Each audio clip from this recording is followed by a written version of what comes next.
Welcome you all to this episode of my 90 Days Growth Challenge. And honestly, this week was a very busy one. Yeah, it was so busy, but it was literally the best transition point in my website creation, if you get what I mean. So before this week, I've created different pages for my website, but they were not all connected. Like different pages, I'm talking about the fashion page, the library page, the video pages, everything, the media pages, that's what I mean actually, but they were not connected.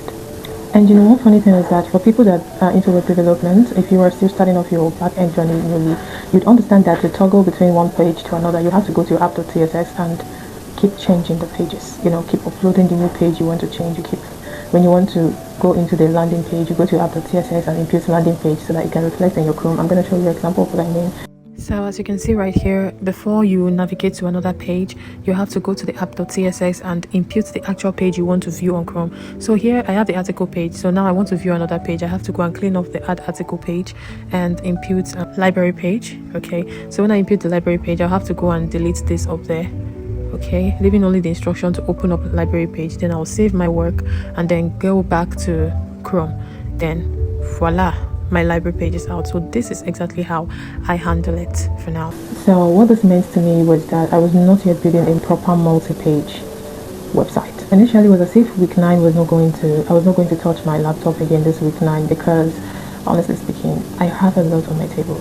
Like, the more day goes by, I feel like the workload keeps increasing. It's not like it decreases, it increases every single time. So I always have something to do, I always have something to take care of, and every little space I get, I just sleep off to get some rest and all of that. And so it has not been easy on me. So this week I almost didn't touch my laptop this week because I had a lot of things I was doing, but regardless I had to fix it anyway I could. Like, I finally had to code, and I literally learned and implemented my React router this week. I changed the structure of my application from manually switching into pages to routing them the right way.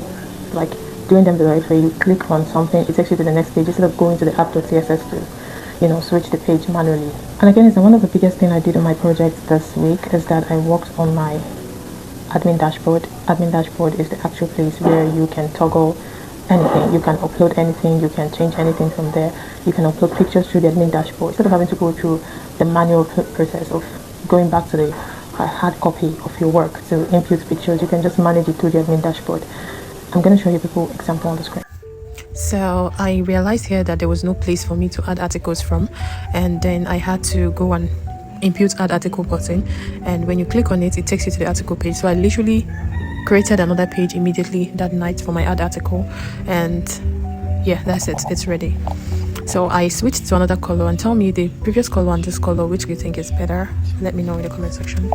Of course, there should be a section on my website where you read articles, because I write a whole lot, and I know there are people that write too that would like to upload articles. So I had to impute. I checked out and I discovered there was no place where I can upload articles, right?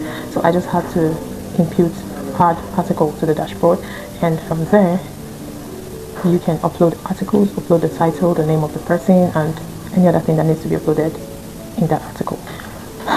And so that's it. So this is the only thing I did. It's not as small as I explained it right now, as you can see, but I want you to know that I had other things going on behind closed doors, behind bars, even making sales for my business, talking to customers, introducing my business to clients, of course, and meeting up with other events I have, like other schedules. So this Week9 was a very busy one. But you know, one thing I like about setting a timeline about this 90 days growth challenge is that no matter what, I get forced to come out and say what I did. I kind of feel like I'm accountable to some people. I have to come out every time, every week, like I promised, to say what I did. So it kind of helped me to have a very progressive week, because before the end of the week I start to think, what am I going to tell you people I did this week? Have I done enough?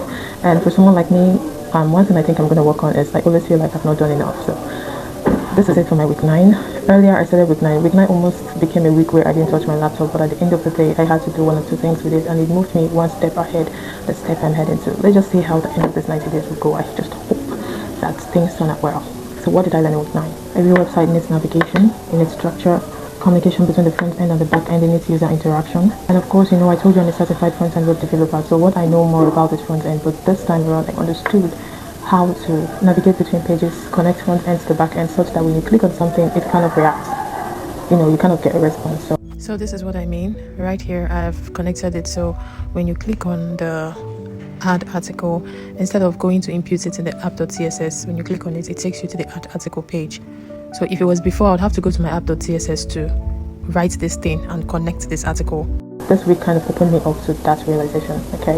I think I faced even the most challenges this week because I had to handle personal responsibilities. The time I dedicated for coding this week was not complete. It was just a limited time, but I fought so hard to make sure that I move at least one step ahead. I learned that progress is not always measured by how many features you build. It's not all about how many features you're able to complete, but sometimes it's about building the foundation that makes it possible for the future features to work.